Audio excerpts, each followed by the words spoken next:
Ezra was charged with leading the 50,000 that came back. The exiles that were in Persia and prior to that, Babylon, the 50,000 steeped in Babylonian culture, steeped in the ways of Persia, those returned to, almost unwillingly, some of them, to the promised land, after the exile, after the 70 years. But this worldly congregation had a real problem. And their real problem was they couldn't understand the Bible. Now, part of it was they didn't want to understand the Bible. They liked Babylon too well. It's just like when they came the Exodus out of Egypt, they longed for the flesh pots of Egypt. These people were Babylonian and Persian influenced to the core. They were very worldly. And how do you reach a worldly congregation?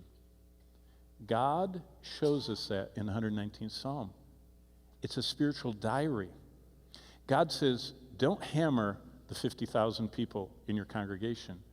Let my word change your life, Ezra.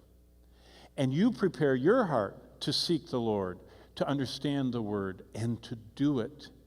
Then you can teach other people to do it. That's why when I trained 40 years ago in seminary, and when I was starting out on staff with Dr. MacArthur, he said, don't try and live up to your preaching. He said, that's disastrous. He says, preach what you're living. He said, the power of character. Leadership, there are leadership of position. You can put anybody in a position. Even an absolute failure can have any position. They're not a leader.